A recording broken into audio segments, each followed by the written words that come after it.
Perfect. Let me turn that off. Okay, let's get started. So, basic starter question is, how long have you worked at UCSB or like in academia in general? And then, like, how long have you been in your current role? I know you just started being the chair recently-ish. Yeah, so I got my master's in 1994 from Okay. UT Austin, and when I was there, I was TAing, Mm-hmm. and then I did my PhD at UCLA. But the whole time there, when I was there, I was TAing, and I was also teaching my own classes at different institutions in LA. So Okay. Cal State LA, Cal State Northridge. Mm-hmm. USC, UCLA, all over the place. So really, I've been kind of doing this since 1999, Wow. Mm-hmm. and I've been here since 2006. Okay. And I've been chair for a year and a half. Okay. And we have 3 years to Mhm. be chair. So Oh, I'm okay. halfway I didn't done. know that. Yeah. Okay. When you were doing your master's and you were doing TAing, like I've talked to some grad students and it's kind of obligatory. You kind of have to do it. Did you Mhm. enjoy doing it when you had I to do loved that? it. Yeah, Okay. I loved it because you get a chance to kind of do the job you think Yeah. you want to be Mhm. doing, and you know, I don't know, undergraduates are the most fun. They want to learn, they're adventurous about learning, they're Mhm. excited about it, and I had a great time TAing in Yeah. Austin. That's awesome. What are some of the main tasks or responsibilities that you have in, do you want to divide it up into like professor and then kind of Sure. head?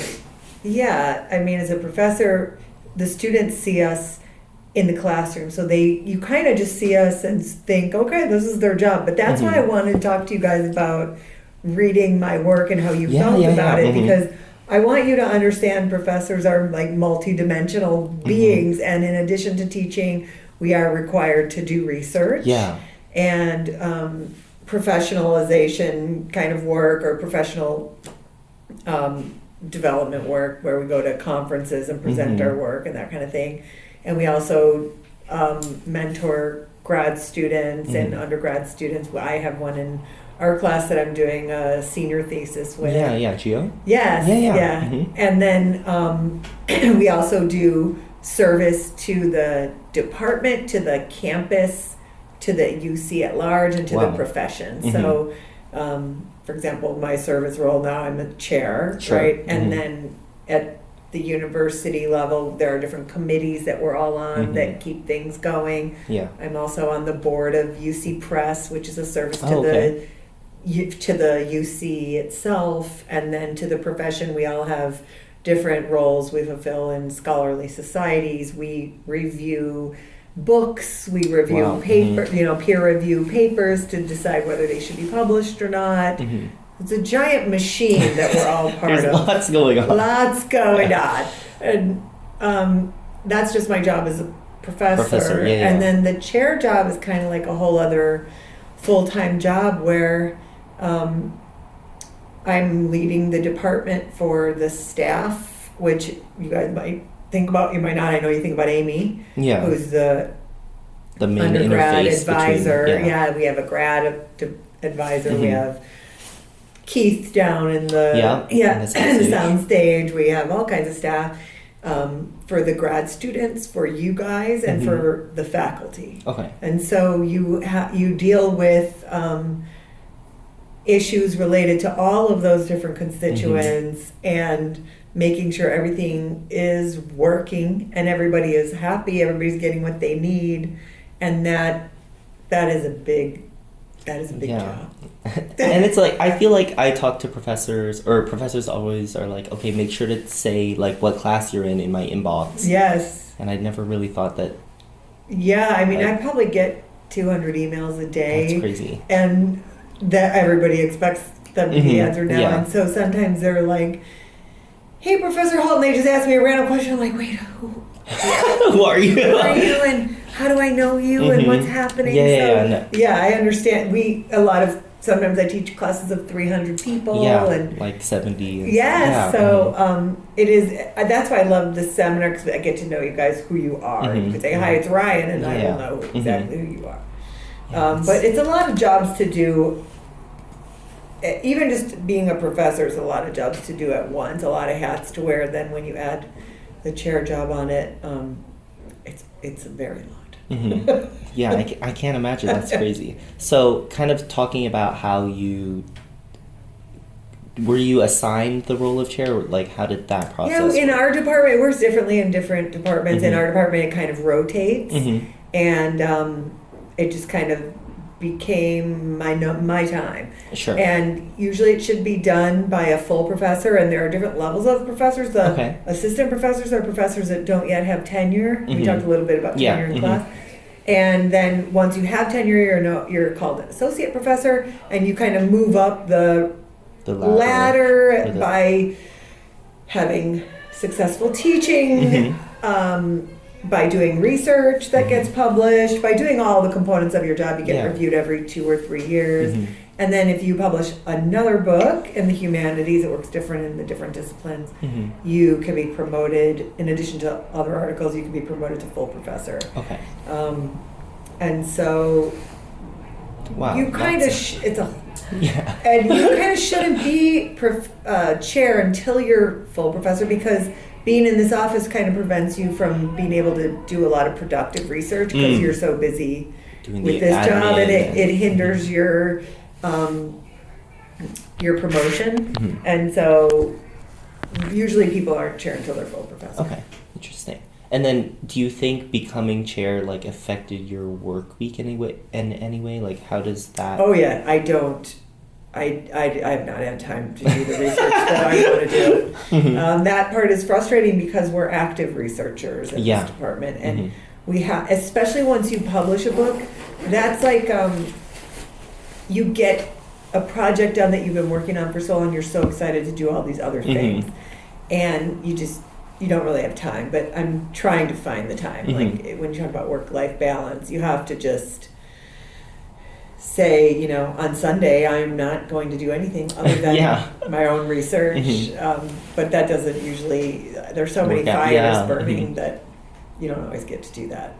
Do you find that you would prefer a more, do you structure your work week, or is it kind of like whatever's burning the brightest? Yeah, I think the most successful people are people that structure, but in this job, it is whatever fires in front of my face I have to deal with. And so having a class that teaches very immovable, right? I'm going to be in that classroom at these times, and I do have to prepare for those classes and that kind of thing, and that's time that is non-negotiable, because I'm not going to appear in front of you guys and be like, I know what to say. Yeah, I don't really know what we're doing. That would never happen. And so class kind of installs some measure of structure. I try to have other types of time structured, but the chair job gets in the way of that. There's so many demands that you just have to, you find yourself being led around. But that's not the best way. The most successful chairs are structured. I feel like I've been struggling, like as a student, struggling with that lately, because I'm taking 4 classes this quarter, and all of them have weekly work.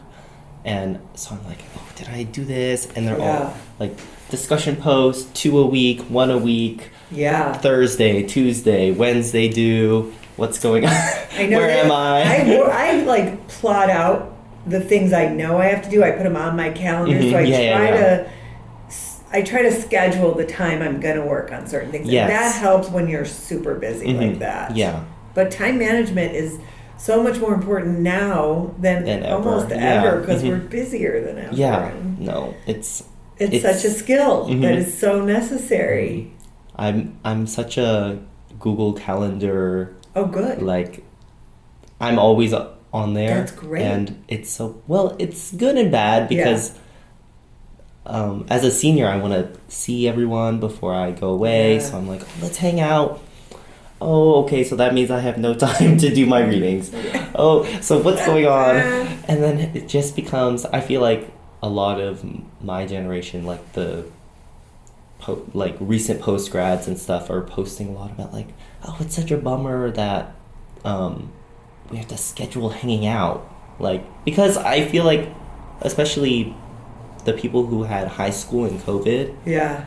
it was just like, okay, let's just sit around and we can't really see each other, but we can just pop online and hang out for hours. Yeah. And now it's like, what do you mean I have no time I to do to do anything? Yeah, it's a total Especially schoolwork. It's just it's very stressful to me. So Yeah. I'm glad to hear that. Oh like, yeah. Like, No matter where you are, time management Yeah, is totally right. key, but making sure that you have time to be a human is essential. Yeah. Otherwise, you're the most boring person, right? We need to be human. Yeah, yeah.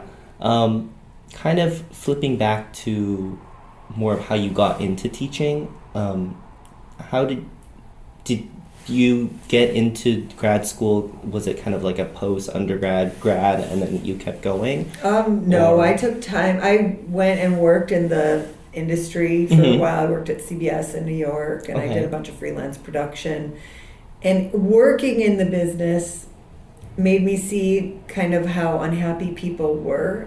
And I was like, I don't want to be unhappy, but I do want to write about this stuff. Yeah, and yeah, so yeah. I kind of found my way there through the idea of writing. And That's cool.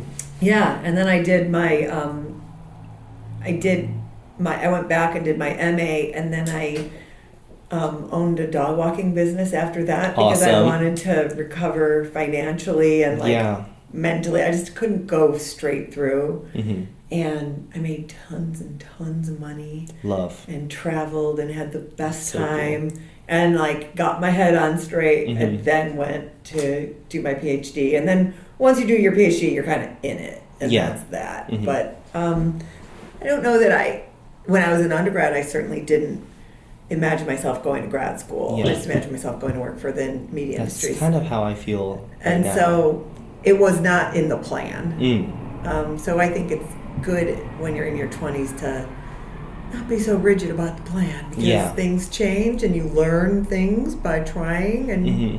maybe you're like, oh, that was fun, but not what I want for my whole life. Yeah, yeah, yeah. That's, yeah. I feel like I'm inspired by your path because I feel very similarly. Like, I don't really want to do any more school. Yeah. Like, other than, that's why I like your class so much because it's like, okay, I'm actually thinking and not just Yeah. like, whatever writing. I just came from, not to hate on anybody else, but I just came from a class where I was like, what is going on?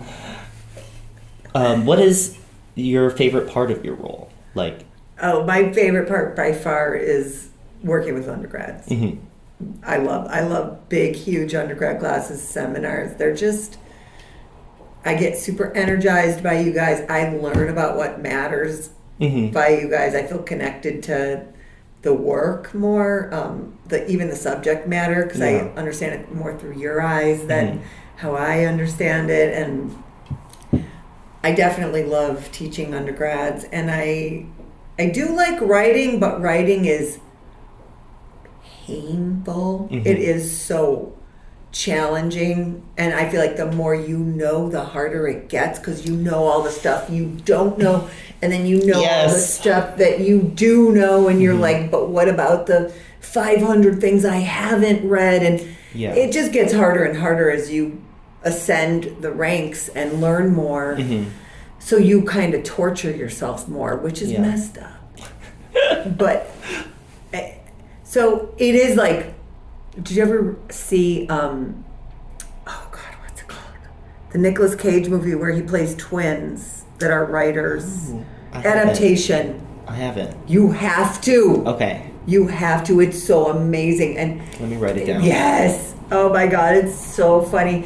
And it's crazy. It's a crazy movie and it's so worth it. But his whole internal monologue about Mhm. writing is like, Yeah. so there is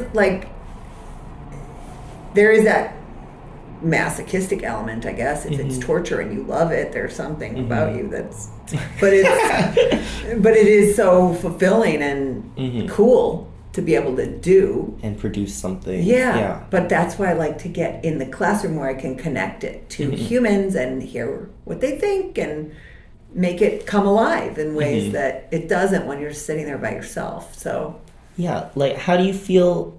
Is it through just like being in class and teaching, or how do you feel like you connect to undergrads in that, like through reading? Talking like even in, did you take my 70? Yeah. Oh, so like a what? Like a couple years ago. Yeah, but like I don't like to. I lecture, but I don't like to just listen to myself. You know, I want to listen to you guys too, and so it's talking to you, it's reading your work, it's seeing what you guys can produce after a quarter's worth of work. Yeah. That's super inspiring to me because you guys are all so creative and so smart. Like, it might be different if I didn't have amazing students, but I do. And so it's just very inspiring to see people's light bulbs come on and create work of their own. Yeah. And also watch the films that you guys make and, you know, read the screenplays that you, and do focus journal and see the essays that are turned in. Yeah. Like, I'm just a huge nerd about education. So seeing what you guys do learning and it just fills my heart. That's I wish. Yeah, I like that the most about school. It's like it's a place where people come and gather, and like people are really smart.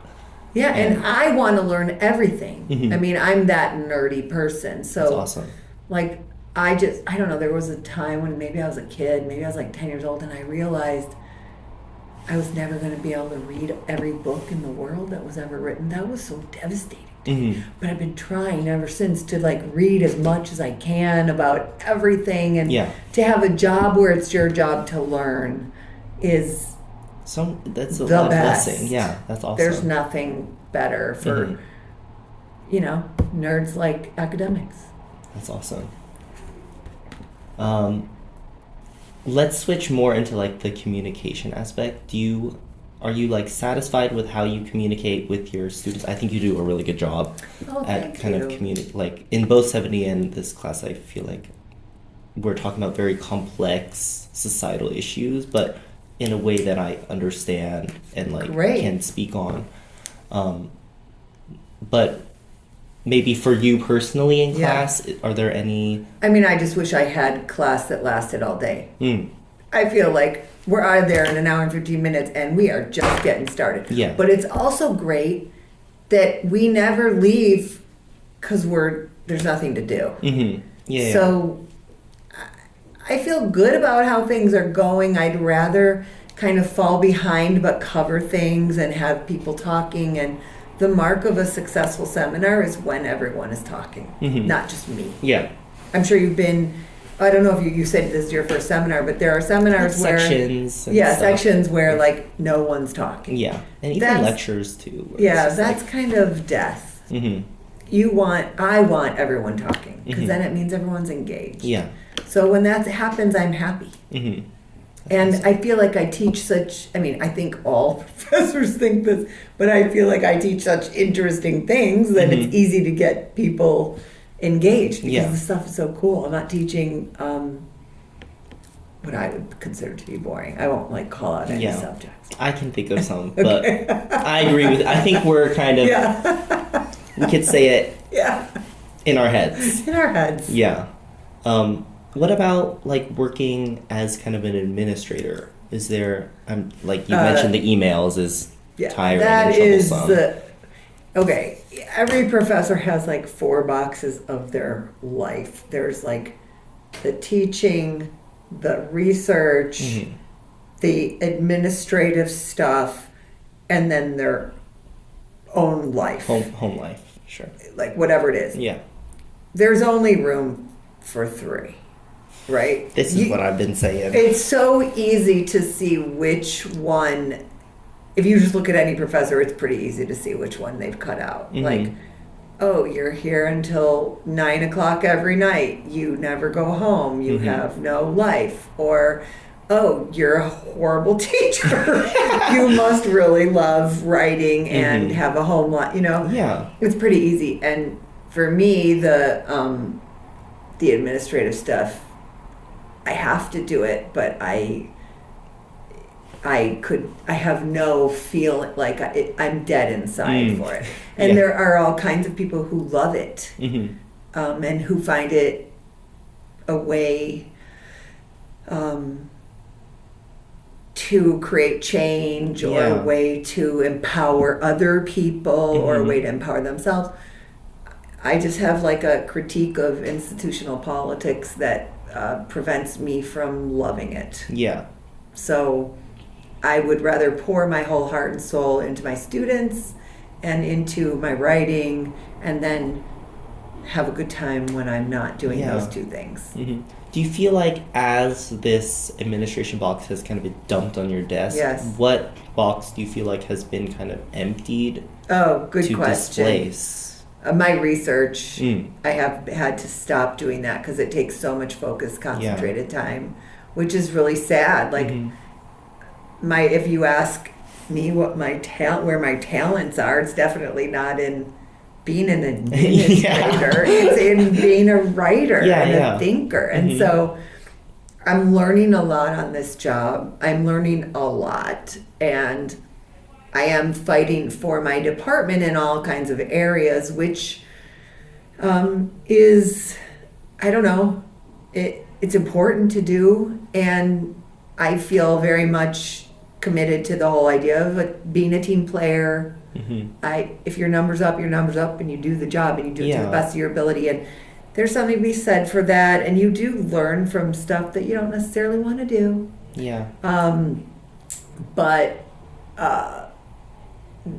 do I have a countdown clock on my phone? Yes. Do I know exactly how many minutes are left of this job? Yes. That's awesome. Will I be, a million miles away from here the minute that it's over? Yes. So, yeah. That's awesome. And we kind of talked about work-life balance. Is there anything that you like feel as though really refills your energy, let's say at home or at work, that you mostly enjoy doing? I have rescue dogs. Yeah, that's and awesome. It's the best, and it keeps me focused. Like, yes, this is all important, and you guys are really important. Yeah. We all feel like our research is important, but like when you connect to something kind of bigger than yourself, which teaching does make me feel connected to something bigger than myself because it's about you guys. Yeah.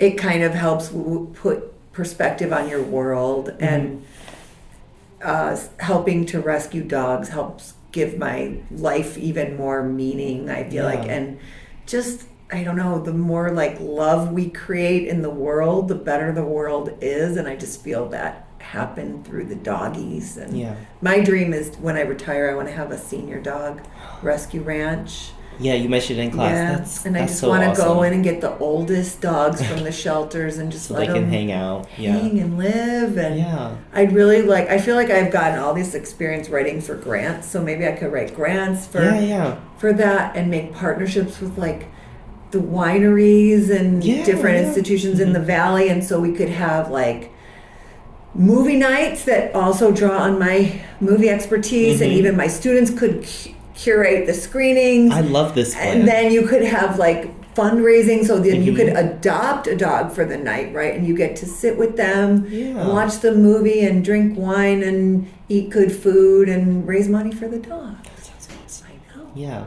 So that's like that kind of planning makes like me fun, really excited. Fun, like collective good. Yeah, collective good, and like there's always another adventure in life to have. Like this one's been my longest one. It's been 20 years so far here. But like, I don't know, I feel like no matter how old you are, you got to see life as like a constant series of adventures. Yeah, that's awesome. Yeah. I feel that's very reassuring. I was like, I don't know, like this is obviously the end of undergrad is a very big transitional chapter, but I like that advice. Where it's just like, I was on a hike when it was my 50th birthday, and we went to the Canadian Rockies, and we decided we're going to hike 50 miles, and it was insane. And I was on the top of this one peak, and we were dying. And there was an 80-year-old guy whose it Wow. was his birthday, and I was like, and he was fine. Yeah. And I was like, oh my god! And That's it just made awesome. me like, Yeah. he has adventures too. Mm-hmm. You know, we all That's so just, awesome. doesn't matter. Yeah. Just keep on Mm-hmm. the next thing. Yeah, yeah. Keep on looking forward and making things bigger and better, and Mhm. that kind of gets you out of the drudgery and the rut of like, because we all have every day. Mhm. Oh my god, I gotta do this response Yeah. and then this one. Yeah. I gotta do this and do all this stuff. But if you have like a bigger vision of things you want to do and you Mhm. kind of inch by inch make Yeah, them chip happen, away at it, yeah. they happen. Mm-hmm. Yeah. That's very inspiring and awesome. Yeah. Maybe you can work at the dog ranch or Yeah, volunteer. I'd love to. I'd love And I'll to. stay in touch with you Yeah. about it. Email me. And I need you. I feel like you guys will make it famous with your TikTok Yeah. skills. So Do some social media magic yes, to yeah, do it. Yeah. totally. I wanted to talk to you a little bit about like stressors that you have Uh-huh. and how you kind of to go with my current stress of like running around like a headless chicken doing Yeah. academic whatever. Like how do you A, recognize that, oh wow, this is kind of becoming a big stress in my life? Yeah. Like, do you ever notice like, oh, I really need to put more emphasis on this? Or Oh, yeah. like, how do you, what's the process for you I to mean- recognize and then kind of get rid of that fire? I feel like the chair job, you don't have to recognize it. It just is.